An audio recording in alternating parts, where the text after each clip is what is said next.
Hi friends, ಎಲ್ರಿಗೂ ನಮಸ್ಕಾರ. ನನ್ನ ಈ ಮಾಹಿತಿ ಚಾನಲ್ ನೋಡೋಕ್ಕೆ ಮೊದಲು ನನ್ನ ಚಾನಲನ್ನು ಸಬ್ಸ್ಕ್ರೈಬ್ ಮಾಡಿ. ನನಗೆ ಮತ್ತಷ್ಟು ವೀಡಿಯೋಸ್ ಮಾಡೋದಕ್ಕೆ, ಈ ಥರ ಇನ್ಫಾರ್ಮೇಷನ್ ನಿಮಗೆ ನೀಡೋದಕ್ಕೆ ಅವಕಾಶ ಮಾಡಿಕೊಡ್ಬೇಕು ಅಂತ ಹೇಳ್ತಾ, ಅಂಗನವಾಡಿಯಲ್ಲಿ ಕಾರ್ಯಕರ್ತರ ನೇಮಕಕ್ಕೆ ಅರ್ಜಿ ಕೋಲಾರ ಜಿಲ್ಲೆಯಲ್ಲಿ ಆಹ್ವಾನಿಸುತ್ತಾರೆ. ಕೋಲಾರ ಜಿಲ್ಲೆಯ ಮಹಿಳಾ ಮತ್ತು ಮಕ್ಕಳ ಅಭಿವೃದ್ಧಿ ಇಲಾಖೆಯ ಅಂಗನವಾಡಿ ಕೇಂದ್ರಗಳಲ್ಲಿ ಖಾಲಿ ಇರುವ 120 ಅಂಗನವಾಡಿ ಕಾರ್ಯಕರ್ತರ ಮತ್ತು 393 ಅಂಗನವಾಡಿ ಸಹಾಯಕರ ಗೌರವ ಸೇವಾ ಹುದ್ದೆಗಳಿಗೆ ನೇಮಕಾತಿ ಮಾಡಲು ಮಹಿಳೆಯರಿಗೆ ಹಾಗೂ ಲಿಂಗತ್ವ ಸಂಖ್ಯಾತ ಮಹಿಳೆಯರಿಂದ ಅರ್ಜಿಯನ್ನು ಆಹ್ವಾನಿಸಲಾಗಿದೆ.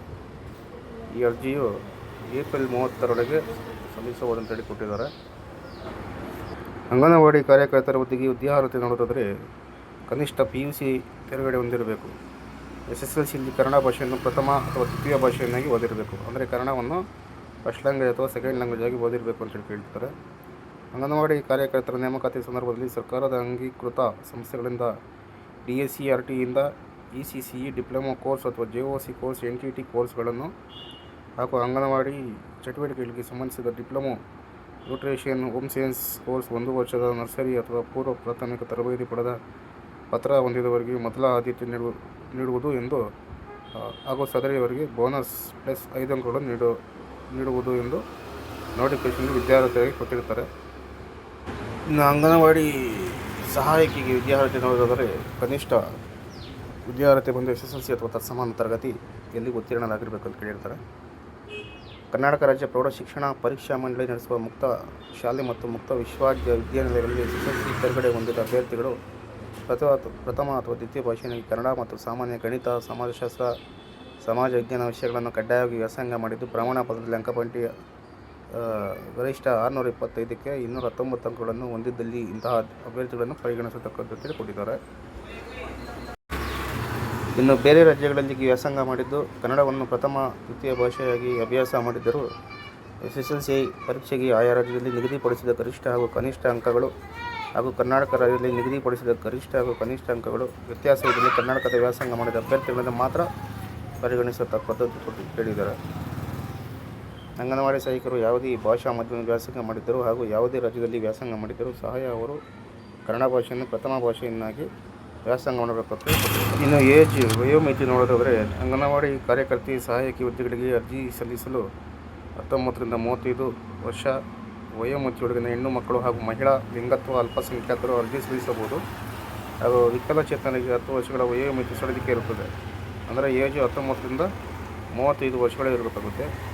ಹ್ಯಾಂಡಿಕ್ಯಾಪ್ಸ್ ಕ್ಯಾಂಡಿಡೇಟ್ಸ್ ಮಾತ್ರ 10 ವರ್ಷಗಳು ಏಜ್ ರಿಲ್ಯಾಕ್ಸೇಷನ್ಸ್ ಇರುತ್ತೆ.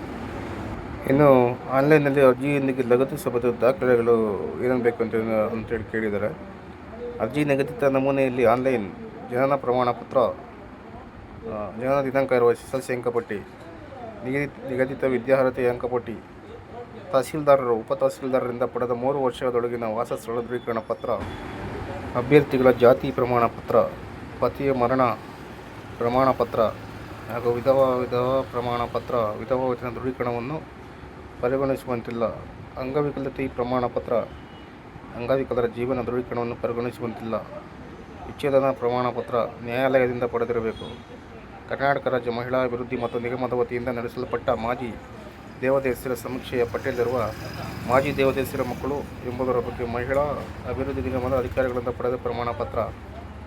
ಇಲಾಖೆಯ ಸುಧಾರಣಾ ಸಂಸ್ಥೆ ರಾಜ್ಯ ಮಹಿಳಾ ನಿಲಯಗಳ ನಿವಾಸಿಗಳು ಕನಿಷ್ಠ 3 ವರ್ಷ ಸಂಸ್ಥೆಯಲ್ಲಿರಬೇಕು ಹಾಗೂ ಈ ಬಗ್ಗೆ ಮಹಿಳಾ ಮತ್ತು ಮಕ್ಕಳ ಅಭಿವೃದ್ಧಿ ಇಲಾಖೆಯ ಅಧಿಕಾರಿಗಳಿಂದ ಪಡೆದ ನಿವಾಸಿ ಪ್ರಮಾಣ ಪತ್ರ. ಯೋಜನಾ ನಿರಾಶ್ರಿತರ ಬಗ್ಗೆ ತಹಸೀಲ್ದಾರರಿಂದ ಪಡೆದ ಪ್ರಮಾಣ ಪತ್ರ.